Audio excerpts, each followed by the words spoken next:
अगर आप 2026 में एसआईपी शुरू करने वाले हैं तो सबसे बड़ा सवाल ये नहीं है कि किस सेक्टर में आपको एसआईपी शुरू करना चाहिए। सबसे बड़ा सवाल जो अभी है वो ये है कि आपको लार्ज कैप, मिड कैप और स्मॉल कैप में किस में आपको एसआईपी शुरू करना चाहिए, किसे आपको चुनना चाहिए, कौन सा आपका परफेक्ट है आपके लिए, कौन आपको अच्छा रिटर्न दे सकता है इन फ्यूचर में। अगर आपका हॉरिजन, टाइम हॉरिजन लॉन्ग है, 10-15 साल की बात कर रहा हूं मैं। तो चलिए आज की वीडियो में यही बात करने वाले हैं। वेलकम बैक मनी इंडिया 9 पे आप सबों का दोबारा स्वागत है।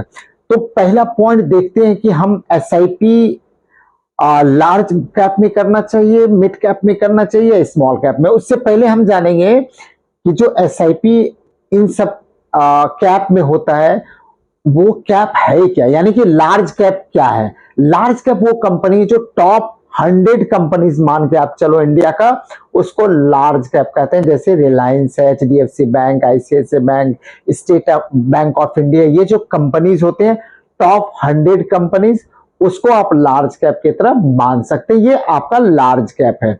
इसमें आपका अलग अलग और भी कंपनीज है, जैसे मैंने तो 4-5 कंपनीज बताया, और भी बहुत सारे कंपनीज जो मिलके लार्ज कैप बनता है। अब 100 के बाद जो कंपनी है और 250 तक जो कंपनी है उसको मिड कैप माना गया है। यानी 250, 100 के बाद 101 से लेके 251 तक का जो कंपनीज है, 250 तक का, उसको मिड कैप माना गया। और 251 के बाद जो कंपनीज है मार्केट वैल्यूएशन के हिसाब से, उसको स्मॉल कैप में गिना जाता है।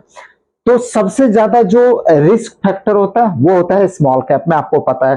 तो चलिए धीरे धीरे हम बात करेंगे कि लार्ज कैप में अगर आप इन्वेस्ट करते हैं तो आपके साथ क्या होता है। लार्ज कैप में आपका चूंकि कंपनी जो स्टेब्लिश होता है, कंपनीज का ग्रोथ बहुत ज्यादा ऊपर जा चुका होता है जो एक्सपेक्टेड होता है।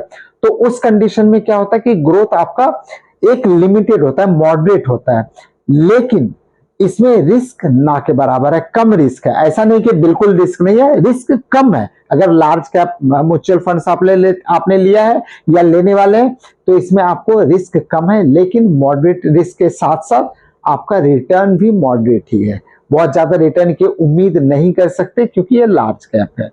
अब बात करते हैं मिड कैप पे। मिड कैप क्या होता है कि कंपैरेटिवली जो लार्ज कैप है उससे इनकी वॉलेटिलिटी तो ज्यादा होती है, रिस्क भी उससे ज्यादा होती है, लेकिन इसका ग्रोथ प्रोस्पेक्टस जो होता है वो भी हाई होने की पूरी संभावना होती है। इसलिए बहुत सारे ऐसे इन्वेस्टर्स होते हैं जिनका मिड कैप हमेशा फेवरेट होता है। उसका रीजन क्या है कि वॉलेटिलिटी तो होता है लेकिन लार्ज कैप से ज्यादा होता है और स्मॉल कैप से कम होता है। तो मिड में आ गया, बीच में आ गया, और इसमें चांसेस होते हैं इसमें से जो चूंकि मैंने आपको क्या बताया, 100 कंपनीज तक लार्ज कंपनी हो गया, लार्ज कैप हो गया, 101 से 250 यानी 150 कंपनी जो मिड कैप में, इसको पूरी संभावना होती है लार्ज कैप में पहुंचने की। बहुत सारी कंपनी लार्ज कैप में जाती भी है। तो लार्ज कैप इसमें संभावना होता है, लोग ढूंढते हैं और अच्छा ग्रोथ भी देता है, और कंपेरेटिवली रिस्क जो है स्मॉल कैप से कम होता है। तो मॉडरेट रिस्क के साथ साथ अच्छी ग्रोथ का इसमें चांसेस होते हैं, इसलिए लोग मिड कैप चुनते हैं। अब बात करते हैं सबसे हॉटेस्ट, जिसको कहते हैं स्मॉल कैप। स्मॉल कैप में हर कोई पैसा लगाना चाहता है, रीजन मैं आगे आपको बताऊंगा।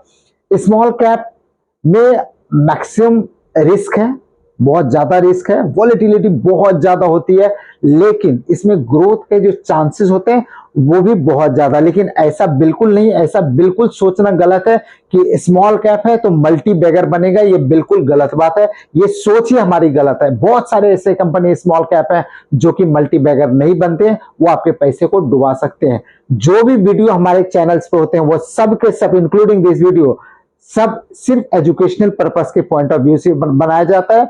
अगर आपको इन्वेस्टमेंट करना है तो उससे पहले आपको खुद का रिसर्च जरूर करना चाहिए। तो आगे बढ़ते हैं।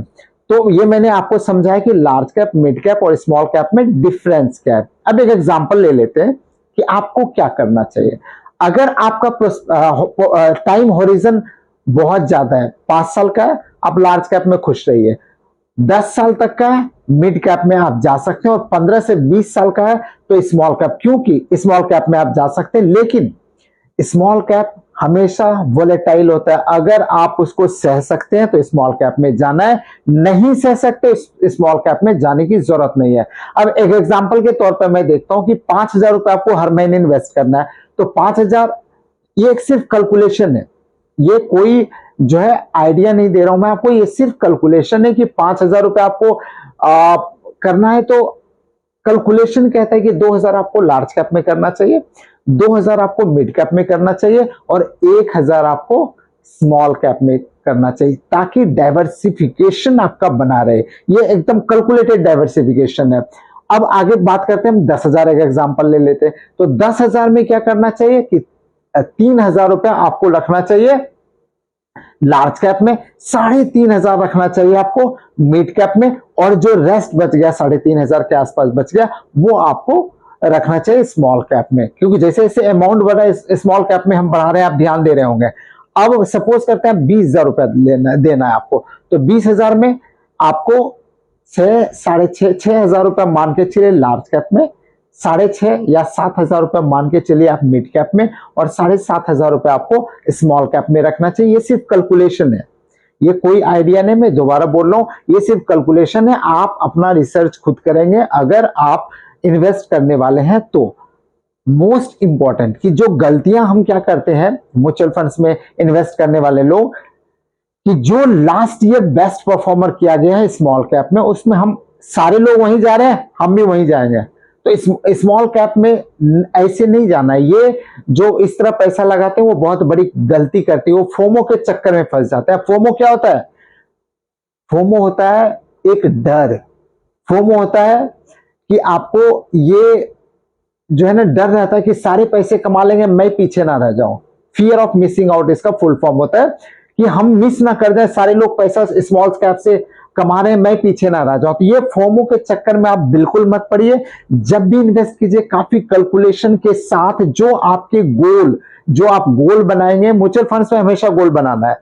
जो म्यूचुअल फंड्स का आपका गोल होगा 10 साल 15 साल 20 साल का, उस गोल को जो कंप्लीट कर दे, जो पूरा कर दे, उस वहीं आपको पैसा इन्वेस्ट करना है। हमेशा याद रखिए कि एसआईपी का मतलब ये नहीं होता है, म्यूचुअल फंड्स का मतलब ये नहीं होता है कि मार्केट को हराना है। म्यूचुअल फंड्स का मतलब होता है कि अपने गोल को डिसिप्लिन के साथ पूरा कर लेना है। जो गोल आपका है, जो टारगेट आपने रखा हुआ है, उसको डिसिप्लिन कंसिस्टेंसी के साथ पूरा कर लेना है। यही म्यूचुअल फंड्स है, यही एसआईपी है। तो अब मैंने आपको एग्जांपल बता दिया। अब आपको लार्ज कैप में लगाना है पैसा, मिड कैप में लगाना है पैसा, या स्मॉल कैप में लगाना पैसा, ये टोटल आपका डिसीजन होगा। और मोस्ट इंपॉर्टेंट, जो भी करेंगे उसका रिसर्च आप जरूर करेंगे। आप कहां लगाने वाले हैं पैसा, आप कमेंट में जरूर डालिए। आप मिड कैप या फिर लार्ज कैप या फिर स्मॉल कैप, आपका फेवरेट कौन सा है, ये आप जरूर डालिए। अगर आपको वीडियो पसंद आए तो लाइक कीजिए, और अपने दोस्तों के साथ, फैमिली के साथ इस वीडियो को शेयर जरूर कीजिए। और अगर अभी तक आपने मनी इंडिया 9 को फॉलो और सब्सक्राइब नहीं किया, क्योंकि इसी तरह का वीडियो हर रोज आता है आपके नॉलेज के लिए, हर रोज वीडियो लेकर आता हूं, तो मनी इंडिया 9 को फॉलो और सब्सक्राइब जरूर कर लीजिए। तब तक के लिए जय हिंद, जय भारत।